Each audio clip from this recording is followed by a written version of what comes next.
Bem-vindo, bem-vindo ao Focando Vidas. Aqui novamente é o pastor Raul Nogueira, com mais uma live sobre quem é esse, quem é Jesus, afinal. E eu creio que as pessoas que têm nos acompanhado têm percebido que Jesus não é simplesmente um mestre, um sábio, alguém que profetizava, alguém que se reencarnou até se tornar espírito de luz, não.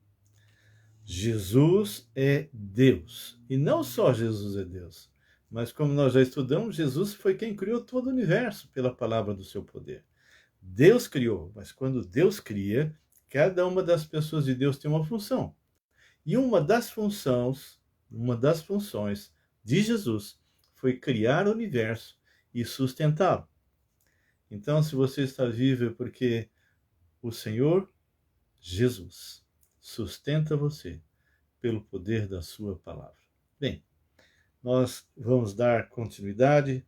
Vocês têm aí 4 minutinhos para convidar os seus irmãos, seus amigos, colocar aí na sua rede que nós vamos iniciar mais uma live sobre quem é esse, quem é Jesus. E nós já falamos sobre diversas coisas, nós já falamos muitas coisas a respeito dele, e hoje nós vamos estar dando continuidade. Amém?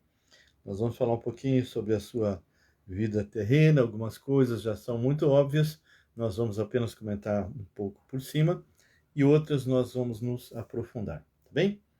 Bem, nós estamos aqui e aguardando aí o tempo para que você possa estar colocando também o seu pedido de oração, tá bem? Queridos, nós estamos numa época assim que as pessoas estão desesperadas, pessoas com muito medo, muita angústia, não é? E eu tenho visto isso até nos jovens, tanto é que eu recebi um convite recente de uma irmãzinha maravilhosa que me falou: pastor, será que dá para você falar para o meu grupo de jovens sobre ansiedade, sobre depressão? Olá, Cassiano, tudo bem, meu querido?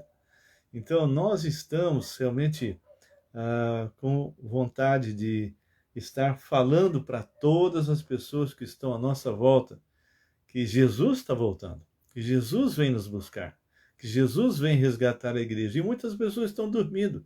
E eu não falo muito do homem do mundo, que esse já está morto mesmo, mas estou falando de cristãos. Olá, Alexandre, tudo bem? Então, eu fico pensando assim, será que as pessoas que se dizem cristãos hoje verdadeiramente estudam a palavra de Deus? Porque nós ficamos pensando assim, Jesus deixou tão claro que depois da ressurreição, passado um tempo, que nós não sabemos quando, ele vem nos buscar. Mas só que ele deixou alguns sinais, deixou algumas informações que a gente tem percebido. Tantas e tantas coisas que estão acontecendo que é impossível nós não entendermos que por trás de tudo isso existe um andamento satânico, um sistema diabólico está cada vez mais progredindo, que nem acabei de ver um vídeo de um salgadinho em que, vamos dizer assim, de uma certa forma, aquela família, não sei se eles invocaram ou apareceu espontaneamente uma pessoa que já havia morrido, possivelmente o marido de uma senhora que estava ali. Os outros deviam ser filhos e netos.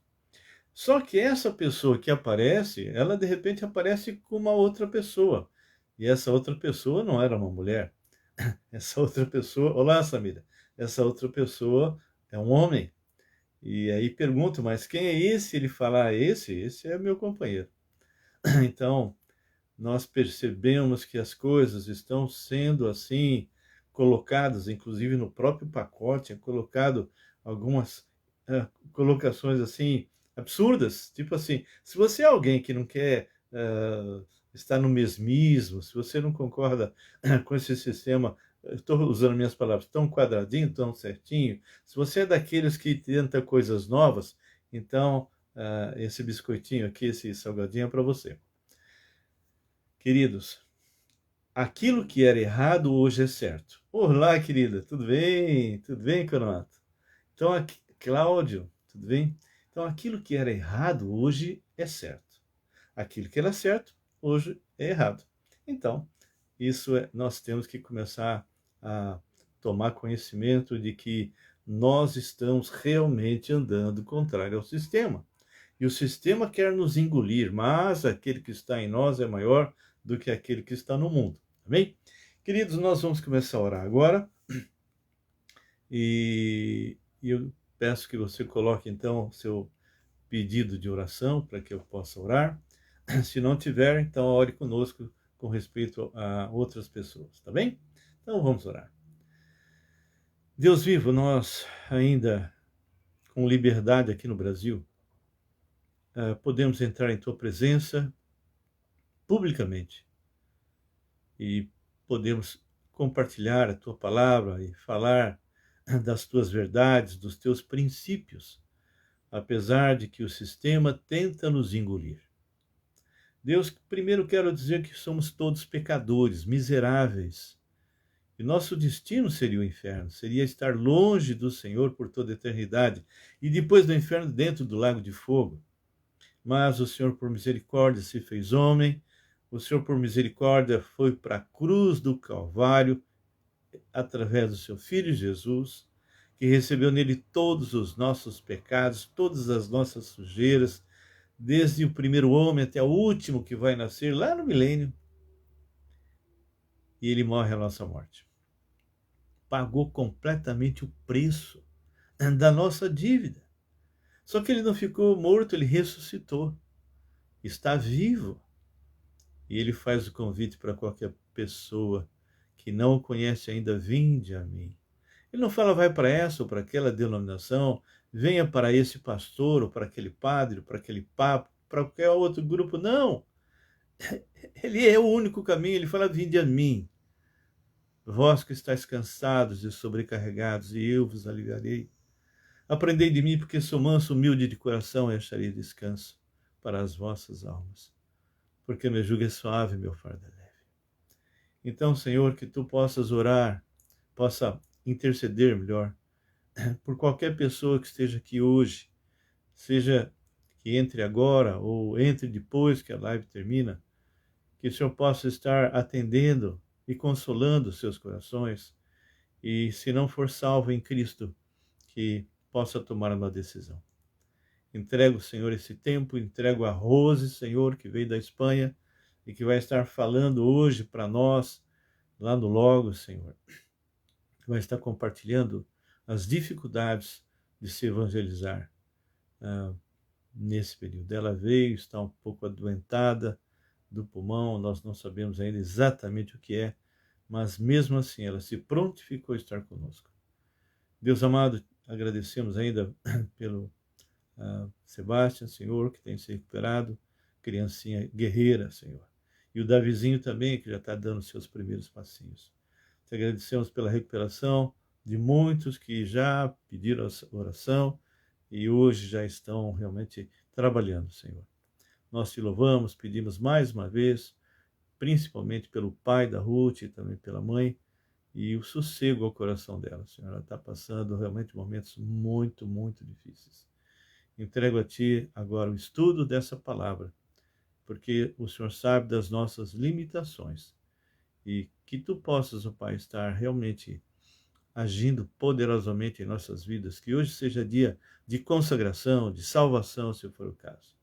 E nós pedimos, ó Pai, por qualquer pessoa que está aqui agora, inclusive pelo César, Senhor Luiz Carlos, tanta Samira, tantas pessoas estão conosco que passaram tão rápido, que não deu nem para a gente perceber, mas o Senhor sabe quem são, e o Cassiano, o Alexandre, enfim, tantas pessoas, meu Pai, então que o Senhor possa estar tratando do coração de cada um deles, da sua mente, dos seus problemas, a Coronato, Senhor, também, tantos, mas o Senhor sabe exatamente o que está no coração de cada um deles e o que realmente eles precisam do Senhor. Pai, entrego esse pequeno estudo que nós fazemos e que o Senhor possa abençoar em nome do Deus vivo, o Senhor Jesus. Amém e amém. Queridos, nós estamos caminhando, creio que estamos caminhando bem. Já falamos sobre a pré-existência de Jesus, sobre as suas encarnações, as razões pelas quais ele veio, falamos um pouco da sua humanidade, não é? Que ele possuía alma, espírito e corpo, né? Como todo ser humano, que ele foi, inclusive, por vontade própria, sujeito a limitações, não é? Ele nunca deixou de ser Deus, nunca perdeu os seus poderes. Alguns falam, Jesus quando veio para aqui e ele realmente assumiu a forma de servo, ele perdeu os seus poderes. Não. Para ele perder os seus poderes, ele teria que deixar de ser Deus. Então, isso é uma grande mentira, tá bem? Nós falamos sobre a sua divindade, seus nomes, vários nomes com os quais ele é referido, inclusive ser chamado de Quírios, não é? E nós estudamos Filipenses 2:5 em diante, que toda língua se dobrará e confessará que Jesus é Quírios, é Senhor, é Deus, não é? Vimos que realmente ele era onisciente, onipotente, onipresente, ele é a própria vida, ele é a verdade, não é? A imutabilidade no Senhor, ele é o mesmo. E ele, inclusive, foi capaz de morrer, sendo que ele não poderia morrer, porque ele era que nem exatamente o primeiro Adão. E por que Adão morreu? Porque pecou. E por que as obras, né? A obra da criação, foi ele quem criou todo o universo, que ele sustenta tudo pelas entre elas, Hebreus 1:6, que os anjos o adoraram, nós vimos lá em Apocalipse algo também tremendo a respeito disso. Ele é adorado pelos homens, ok? E finalmente todos vão se dobrar diante dele e confessando que ele é Senhor, conforme nós já vimos em Filipenses 2:5 em diante. Nós falamos que ele é coigual ao Pai e ao Filho, quer dizer, coigual ao Pai, coigual ao Espírito Santo. Vimos a declaração feita lá em João 14, né? Quando alguém disse, Senhor, mostra-nos o Pai, isso nos basta, e Jesus repete, mas vocês, eu estou aqui, vocês têm me visto, como é que vocês estão falando para mostrar o Pai? Eu e o Pai somos um, não é? Então, em tempo nenhum, o Senhor negou que ele era Deus. E na sua vida terrena, nós vimos o seu nascimento, como é que foi, o anjo aparecendo a Maria, se cumpre em mim, né, a vontade do Senhor. E nós vimos então ele na infância, sua pré-adolescência, eles discutiram com os doutores da igreja. Olha só, algo assim tremendo, maravilhoso. Ele foi batizado, não é? Lá por João Batista, eis o Cordeiro de Deus que tira o pecado do mundo. O Pai se apresente, eis o meu Filho amado, em quem me comprazo. O Espírito Santo desce sobre ele como pomba, não era uma pomba, mas como em forma, ou seja, pousando, não é? E isso fez com que o João Batista ficasse realmente, deve ter ficado extasiado e deve ter ficado assim, admirado, e ao mesmo tempo reconheceu que ele era o Cristo, que ele era o Messias. A gente viu, quem estuda a palavra, vê ele fazendo seu ministério inicial na Judéia, ministério na Galileia, ministério na Pérea, em várias e várias partes, e vimos então o julgamento. O julgamento foi tão absurdo, porque Jesus, diferente de qualquer um, não foi condenado por qualquer coisa que ele fizesse. Ele foi condenado por algo que ele disse que ele era: eu sou Deus. Então, essa declaração, eu sou, antes que Abraão existisse, eu sou, fez com que ele fosse colocado na cruz. Mas tudo isso já estava previsto na agenda de Deus, ou seja, todas as coisas que vêm acontecendo desde Gênesis e vai terminar lá em Apocalipse, está se cumprindo literalmente. Para nós que somos pré-tribulacionistas e cremos na dispensação, nós cremos que já se cumpriu literalmente 5 dispensações. Mas literalmente mesmo. E a sexta, que é a igreja, está quase no finalzinho. O Senhor Jesus vem buscar a cada um de nós, porque ele nos comprou com sangue. E assim que nós formos retirados, entra um período que seria de 7 anos, né? Que seria quando colocaram lá em Daniel 70 semanas, né, a gente chama de 70 semanas de Daniel, se cumpriu literalmente 69 com a morte do ungido. É interessante que os rabinos não conseguem enxergar. Lá está muito claro. Em 69 semanas, o ungido foi morto. E ora, a partir daí, o que acaba acontecendo? Começa a realmente haver uma mudança, não é? Porque Jesus morre, ressuscita e envia o seu Espírito, e então começa o Pentecostes. E esse é um período que nós não sabemos quando vai terminar. Nós só sabemos que o Senhor vai retirar a sua igreja.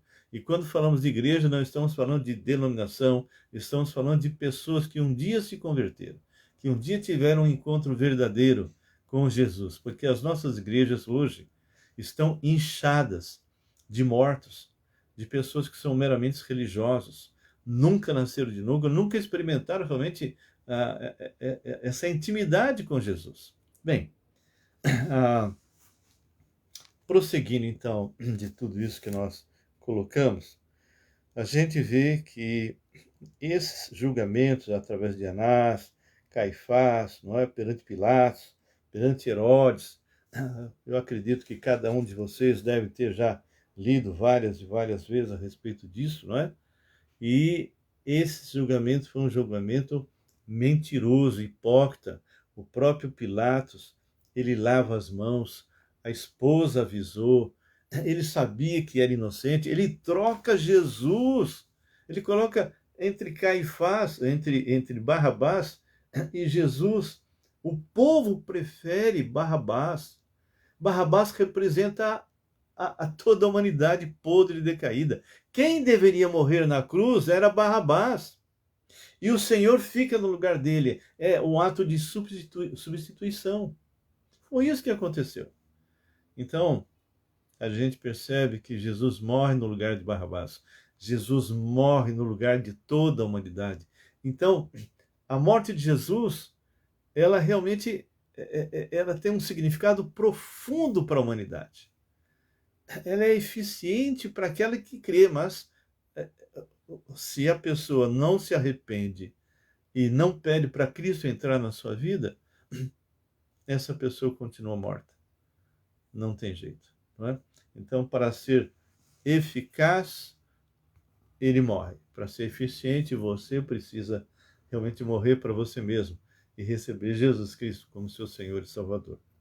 Bem, hoje nós vamos falar um pouquinho a respeito de gnoses. Nós já tocamos nisso lá atrás, mas vamos falar novamente.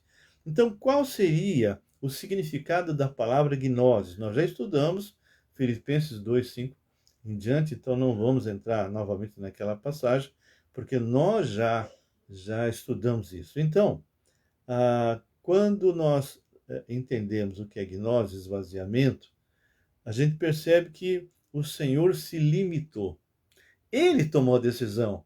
Ele, quando entra na história, quando ele entra neste mundo, ele próprio toma a decisão de limitar algumas coisas que continuavam existindo nele.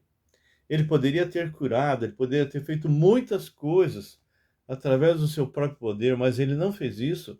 E então ele permitia que o Espírito Santo que estava nele fizesse isso. Ele poderia, mas ele, vamos dizer assim, encobrindo a sua glória, não é?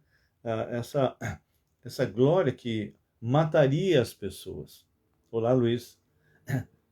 Então, essa glória que triturados, nós sumiríamos. É como se caísse uma bomba atômica sobre nós. Mas o Senhor, então, ele encobre a sua glória, não permite que isso aconteça. Ele acaba, então, assumindo a semelhança de carne pecaminosa, né, durante esse período da encarnação. Então, ele não usou, como eu já falei, voluntariamente, alguns dos seus atributos durante a sua vida aqui na Terra. Mas ele tomou essa decisão. Então, alguns teólogos acabam falando bobagem, dizendo que Cristo abriu mão, perdeu alguns dos seus atributos durante a sua vida na Terra, Se ele tivesse feito isso, ele não seria mais Deus-homem. Ele simplesmente deixaria de ser quem ele era. Então, dentro dessa parte de gnoses, eu queria deixar bem claro. Jesus, só para ter uma ideia, vocês lembram que nós estudamos já aquele velhinho, quando Jesus foi circuncidado no 8º dia, né? Segurou nos braços, né? E falou: Senhor, agora despede, porque eu já vi a salvação do meu Senhor. Ele, nos braços desse servo de Deus, ele, como Deus, continuou sustentando o universo. Ah, você não sabe? Você não entendeu isso? Como isso aconteceu? Eu também não. Isso, algumas coisas na palavra de Deus, nós, pela nossa limitação, não temos a capacidade de entender. E olha, vou mais. Quando nós estivermos na presença dele, quando nós formos arrebatados, ou mesmo se o Senhor me chama hoje, por exemplo, e nós vamos estar com o Senhor por toda a eternidade, nunca, nunca conseguiremos conhecer Deus em sua totalidade. Passaremos a eternidade inteira descobrindo e descobrindo e descobrindo e descobrindo, porque o nosso Deus é eterno e infinito, e nós somos finitos. Então, queridos, o nosso Jesus, ele é alguém que é poderoso. Ele não fez uma meia sola, como eu sempre falo, lá na cruz do Calvário, morreu ali, não é? Mas ele teria pago apenas uma parte. Então nós, miseráveis pecadores, temos que dar uma mãozinha para Jesus, porque afinal ele não pôde fazer completamente a obra, né? Então eu tenho que fazer boas obras, tenho que frequentar a igreja, tenho que dar dízimo, tenho que fazer uma série de coisas para dar uma mãozinha para Jesus, porque ele não fez um trabalho completo. E isso é diabólico. Isso é mentira. Na cruz do Calvário, o Senhor Jesus morreu por todos os teus pecados, passados, presentes e futuros, até o último dia da sua vida.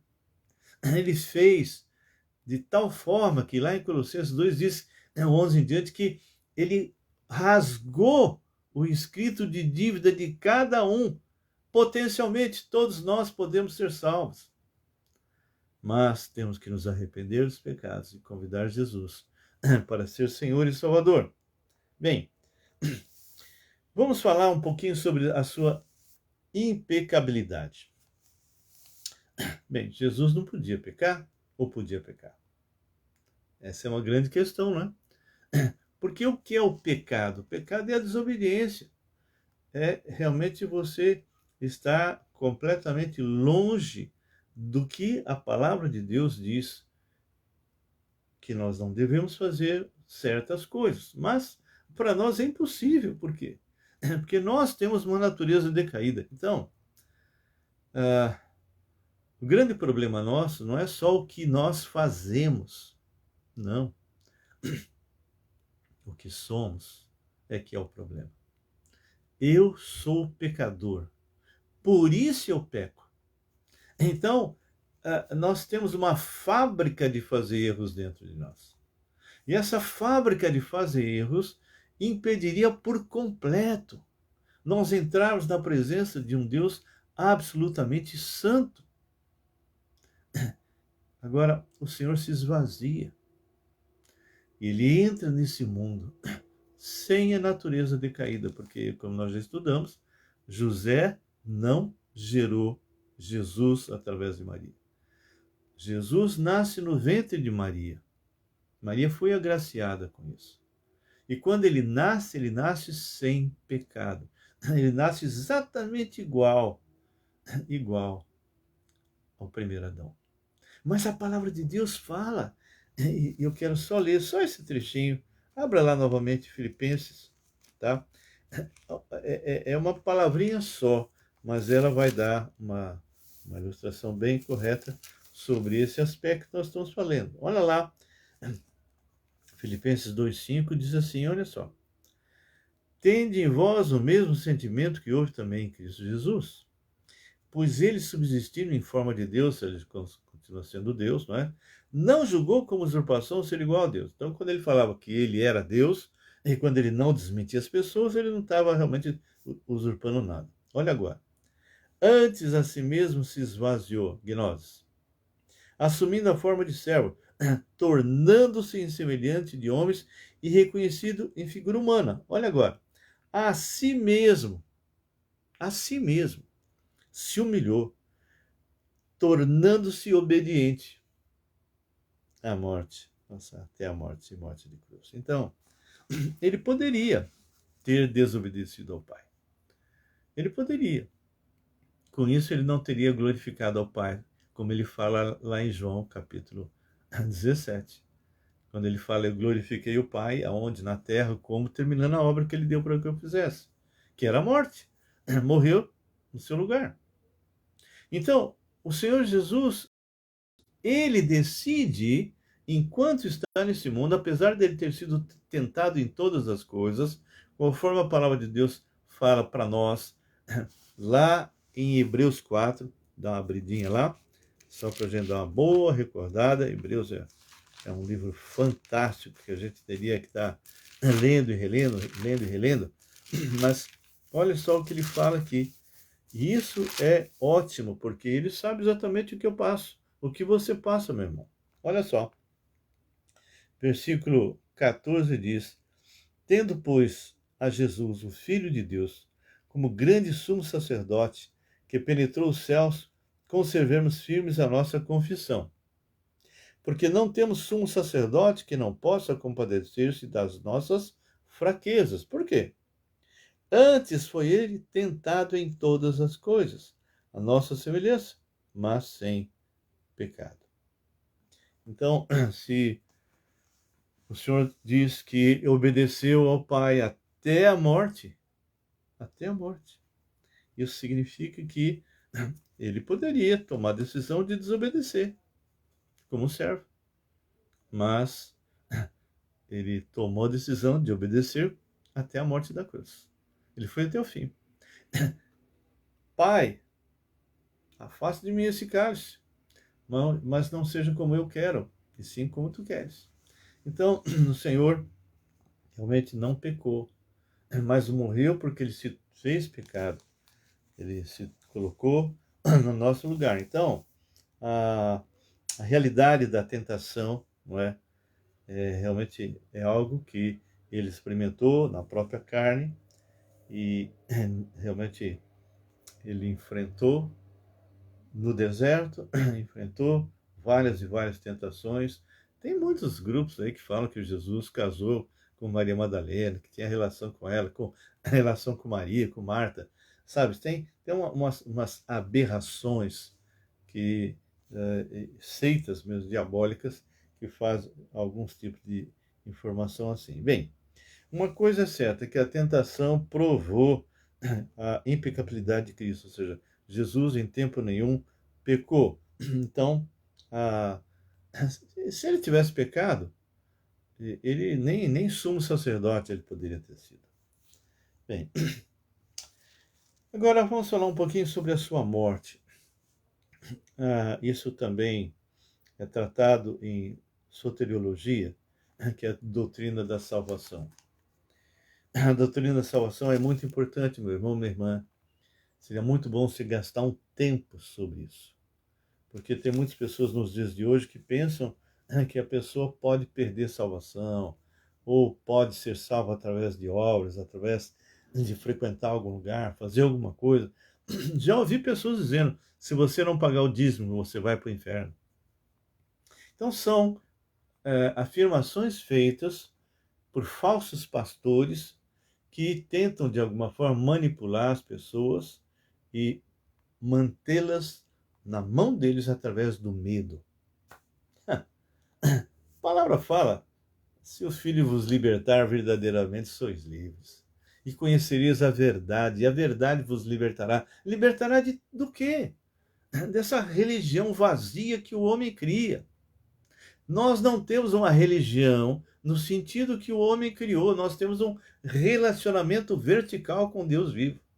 E é isso que faz a grande diferença. Bem, quando nós olhamos o Antigo Testamento, e nós já vimos isso, a gente pode perceber que há realmente um fio de sangue que vem lá de Gênesis 3,15, lá do Éden, e vai até a cruz do Calvário. Então, todas as coisas que nós já vimos lá desde Gênesis, você vai trabalhando, são, então, esse fio de sangue, simbolizando a vinda do Messias, vai percorrendo a história. Vai percorrendo a história. E você vai ver vários personagens em momentos importantes fazendo um derramamento de sangue. É o caso de Noé. Assim que ele sai da arca, a primeira coisa que ele faz foi um sacrifício. E assim a gente vê isso várias e várias vezes.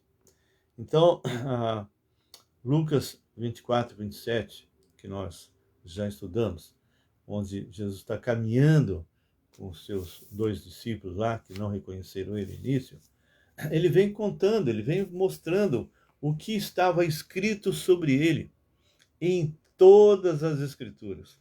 Desde o Pentateuco, os 5 primeiros livros de Moisés, passando por Salmo, profetas, enfim, o Senhor diz bem claro, por todas as Escrituras, eu estava lá. Ok? Então, só dar uma tentativa de lembrar em Daniel, aquela passagem que eu falei. Quem gosta assim de escatologia e tal, eu tenho todo o estudo de escatologia aí no Face. Estudamos versículo a versículo de Daniel e depois Apocalipse, tá? Mas eu quero só lembrar isso aqui,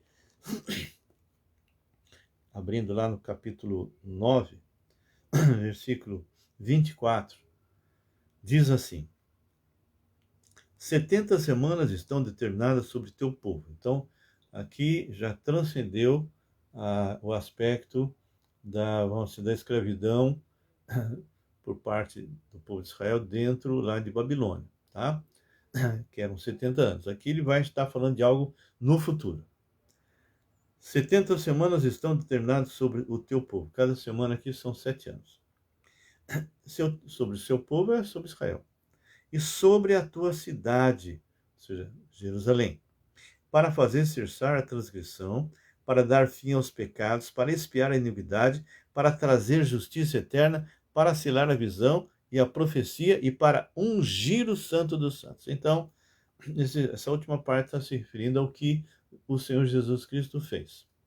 Sabe e entende, desde a saída da ordem para restaurar e edificar Jerusalém, então, nós temos lá os Medo-Persas, não é?